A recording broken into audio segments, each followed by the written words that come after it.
Well, Nick, welcome to the new year. Thank you so much for joining us. And a big announcement, of course, yesterday with the annual inflation for December quarter of 2022 coming in at 7.2%, the same for September. What were the expectations for inflation? Thanks, Mark. Yes, the Reserve Bank's forecast set back in November was for an annual rate of 7.5%. Market and economists' expectations were for a rate ranging from 7 to 7.5% based on more recent data.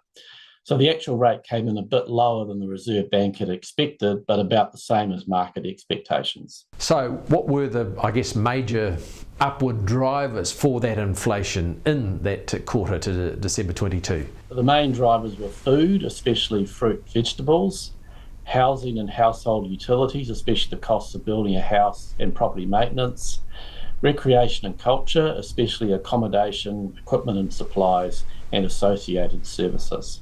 So inflation, of course, can be influenced by extreme movements of a few items.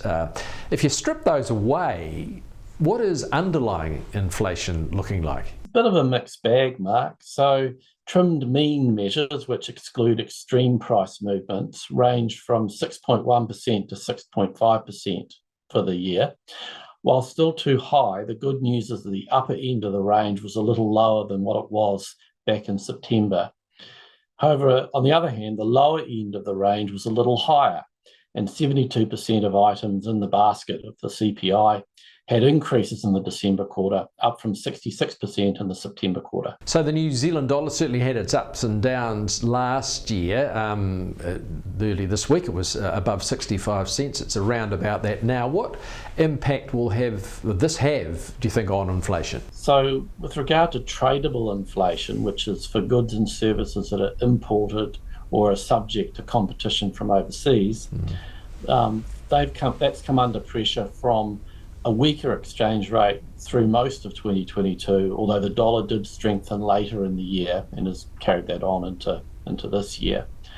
So tradable inflation came in at 8.2% for the year to December, which was higher than the 6.6% rate for non-tradable inflation, which is, there isn't much that can be done about tradable inflation. We're at the whims of global forces with that for the most part.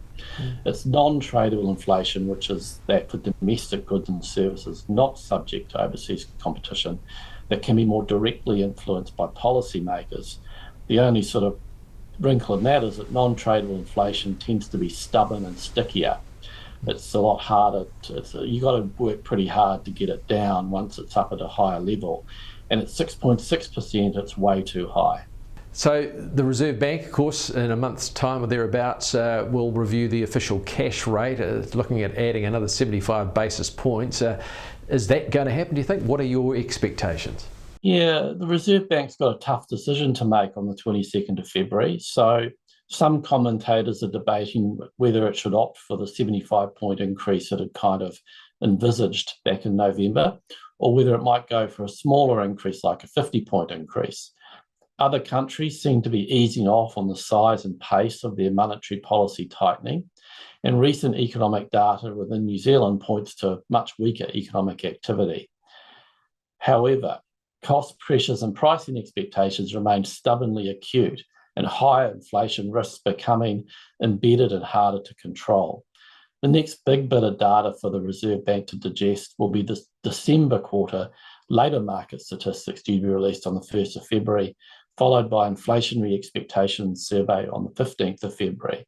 So the labour market, as we all know, has been red hot, but if unemployment, say, rose, it could muddy the waters, given the Reserve Bank has its dual mandate of price stability and employment. And the Reserve Bank will definitely want to see a fall in inflationary expectations before it thinks that the battle's won.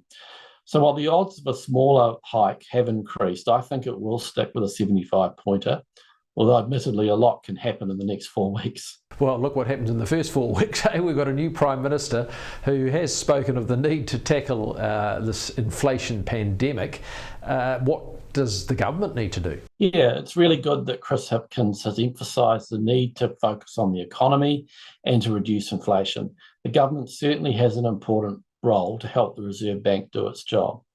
It needs to ensure its budget and its fiscal policy that its spending is responsible and that its spending after several years of runaway growth is contained and brought under control. This means ditching expensive policy wishes like the media merger, Three Waters, light rail, income insurance, and reprioritising on the basics, which might even allow for some tax relief for people struggling with the cost of living. It needs to stop imposing the huge volume of costly regulation and other policies that have increased costs on businesses and passed on to consumers. And it needs to ensure all its policies drive higher productivity and promote rather than impede our economic competitiveness. In the farming context, we've asked the minister to, the Prime Minister to relook at things like its RMA reforms, its agricultural emissions pricing proposal, and freshwater rules that simply don't pass those tests. They should be ditched. And if the government does its bit over the coming weeks, the Reserve Bank might be able to go easy with OCR hikes. And that would certainly do a lot for business and consumer confidence too.